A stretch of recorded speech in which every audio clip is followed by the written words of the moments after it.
देखो, मैं ये नहीं कह रहा कि वो खराब बच्ची थी, लेकिन गोल्डीलॉक्स थी बहुत ज्यादा। उसके हाथ में हमेशा एक फोन चिपका रहता था और उसके एक रॉक स्टार से भी ज्यादा फॉलोअर्स थे। उसकी पूरी जिंदगी एक ब्रांड थी। उसका user name glow up Goldie. उसका मिशन ऐसी चीजें ढूंढना जो उसके फीड के लिए जस्ट राइट हो। एक दिन जंगल में बहुत अंदर वो डेस्परेट हो रही थी। लाइटिंग एकदम गलत थी, गिलहरियां पोज नहीं कर रही थी, उसके फॉलोअर्स गिरते जा रहे थे। ये फॉरेस्ट कितना अच्छा बेसिक है।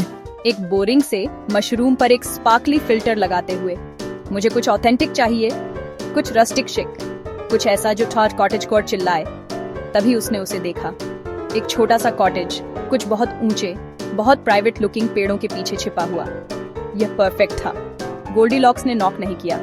नॉक करना उन लोगों के लिए था जिनके पास फ्रेश कंटेंट के लिए 1 मिलियन फॉलोअर्स इंतजार नहीं कर रहे होते थे। वो बस अंदर आ गई, फोन ऊंचा करके पकड़े हुए, पहले से ही रिकॉर्डिंग कर रही थी। हे गोल्डीलॉक्स, तुम्हारी गर्ल एक एक्सक्लूसिव होम टूर के साथ वापस आ गई है। कॉटेज था अजीब। ऐसा लग रहा था जैसे 3 अलग अलग साइज के लोग वहां रहते थे। उसने डोरमैट पर बुने हुए बड़े से नो ट्रेसपैसिंग साइन को इग्नोर कर दिया। उसने दरवाजे के पास लगी छोटी सी प्लैक नहीं देखी जिस पर लिखा था the Bears a private family since 1204।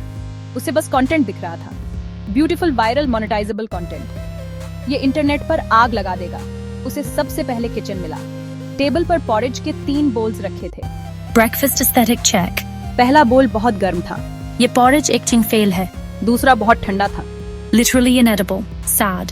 लेकिन तीसरा एकदम जस्ट राइट था। उसने उसे सिर्फ खाया नहीं, उसने खुद का एक स्लो मोशन वीडियो बनाया उसे खाते हुए, जिसमें एक कस्टम फिल्टर भी था जो ओट्स को स्पार्कल कर रहा था। उसने एक ट्रेंडिंग सॉन्ग और caption found the perfect porridge add किया।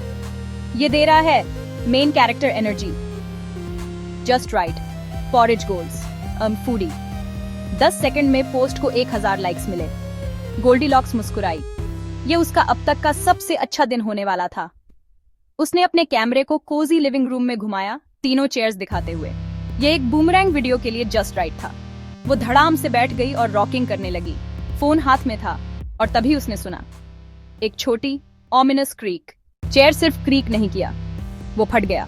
लकड़ी के टुकड़े हर जगह बिखर गए। गोल्डीलॉक्स हमेशा की तरह प्रोफेशनल ने सब कुछ कैमरे में कैद कर लिया। OMG गाइस, चेयर टूट गई, एपिक फेल। उसने तुरंत वीडियो पोस्ट कर दिया। चेयर पॉकलिप्स कुछ ही मिनटों में ट्रेंडिंग करने लगा। उसके फॉलोअर काउंट बढ़ते गए और बढ़ते गए और बढ़ते गए। गोल्डीलॉक्स एकदम आग लगा रही थी। इस बीच जंगल के रास्ते से कुछ मील आगे बेयर फैमिली घर लौट रही थी। पापा बेयर एक बड़ा रूखा सा आदमी था जिसे बस शांति से अपना न्यूज़पेपर पढ़ना था।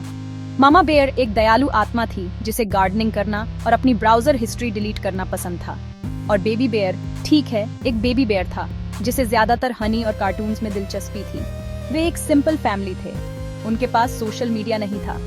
उन्हें लगता था कि ट्वीटिंग चिड़ियों का काम है। उन्हें कोई अंदाजा नहीं था कि उनकी शांत सिक्लूडेड लाइफ इस समय 2 मिलियन अजनबियों को ब्रॉडकास्ट की जा रही थी। जैसे ही वे अपने कॉटेज के पास पहुंचे, पापा बेयर ने देखा कि कुछ गड़बड़ है। दरवाजा खुला था, लेकिन तभी बेबी बेयर ने एक फड़ी पाव से खिड़की की ओर इशारा किया। देखो, मेरे कमरे में एक अजीब सी फ्लैशिंग लाइट है। यह एक रिंग लाइट की अनमिस्टेकेबल चमक थी। किसी ने मेरा पॉरेज खाया है, किसी ने मेरा पॉरेज खाया है, किसी ने मेरा पॉरेज खाया है। और उन्होंने इसे इंटरनेट पर स्पार्कल फिल्टर के साथ पोस्ट कर दिया।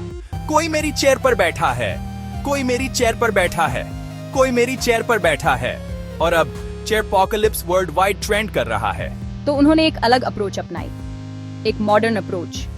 पापा बेयर चुपचाप फ्यूज बॉक्स के पास गया और वाईफाई रूटर की पावर काट दी। मामा बेयर कमरे के कोने में खड़ी थी, फ्रेम से बस बाहर, एक बड़ा हाथ से पेंट किया हुआ साइन पकड़े हुए जिस पर लिखा था this is a private residence, please respect our privacy.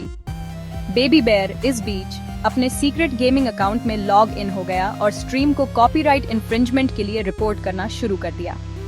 आखिर वो उसका कॉपीराइटेड बेड था। गोल्डीलॉक्स दहाड़ से नहीं बल्कि एक नोटिफिकेशन से उठी। Stream interrupted. वाईफाई चला गया था। उसके फोन की बैटरी 2% पर थी और 3 बेयर्स बेड के पैर के पास खड़े थे, बेहद निराश दिख रहे थे। उनमें से एक साइन पकड़े हुए था। हाय, उसने कहा उठते हुए। सॉरी, यहाँ की लाइटिंग एकदम जस्ट राइट थी। आप लोगों की मतलब एक बहुत अच्छी वाइब है। गोल्डीलॉक्स बेड से निकलकर भागी। उसने अपना ट्राइपॉड पकड़ने के लिए भी नहीं रुकी। वह कॉटेज से बाहर निकली और सोचा कि सब खत्म हो गया। लेकिन तभी एक नया नोटिफिकेशन आया। सब्जेक्ट लाइन था सीस एंड डिजिस्ट।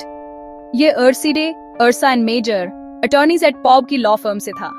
बेयर्स सिर्फ एक प्राइवेट फैमिली नहीं थे, वे एक एंशिएंट फैमिली थे और वे बहुत अमीर थे और वे उसे स्यू कर रहे थे, ब्रेकिंग एंड एंटरिंग के लिए, डिस्ट्रक्शन ऑफ प्रॉपर्टी के लिए और सबसे बुरा जस्ट राइट टीएम पर ट्रेडमार्क इन्फ्रिंजमेंट के लिए। एक फ्रेज जो बेबी बेयर के ग्रेट ग्रेट ग्रेट ग्रैंडफादर ने अपैरेंटली गढ़ा था। कहानी वायरल हो गई, लेकिन उस तरह से नहीं जैसी गोल्डीलॉक्स चाहती थी। बेयर्स ने अपनी प्राइवेसी के अधिकार के बारे में एक शांत, अच्छे शब्दों में स्टेटमेंट जारी किया, जिसे हर बड़े न्यूज आउटलेट ने उठाया। A stand with the bears trending करने लगा। रातों रात लोग गोल्डीलॉक्स के खिलाफ हो गए। उसके स्पॉन्सर्स ने उसे छोड़ दिया, उसके फॉलोअर्स ने उसे विलन कहा। उसे रोते हुए एक अपॉलॉजी वीडियो जारी करना पड़ा, जो खराब लाइटिंग में और बिना फिल्टर्स के फिल्माया गया था। यह उसका अब तक का सबसे कम परफॉर्म करने वाला पोस्ट था। कमेंट्स ब्रूटल थे। बेयर्स को अकेला छोड़ दो, एक ने कहा। एक रियल जॉब ढूंढो, दूसरे ने कहा। जो फेम उसने क्लिक दर क्लिक बनाया था, वह एक झटके में खत्म हो गया। अंत में गोल्डीलॉक्स ने सब कुछ खो दिया। कोर्ट ने उसे चेयर, पॉरेज और इमोशनल डैमेजेस के लिए पे करने का आदेश दिया। उसके सोशल मीडिया अकाउंट सस्पेंड कर दिए गए। उसे लीगल फीस भरने के लिए अपनी रिंग लाइट बेचनी पड़ी। बेयर्स इस बीच एक्सीडेंटल सेलिब्रिटीज बन गए। उन्होंने डिजिटल बाउंड्रीज के बारे में कुछ टेस्टफुल इंटरव्यूज दिए।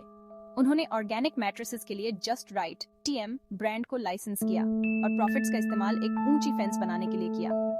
और गोल्डीलॉक्स, उसने एक कड़ा सबक सीखा। कभी-कभी 1 मिलियन लाइक्स पाना जस्ट राइट नहीं होता, कभी-कभी ये अंत की शुरुआत होती है।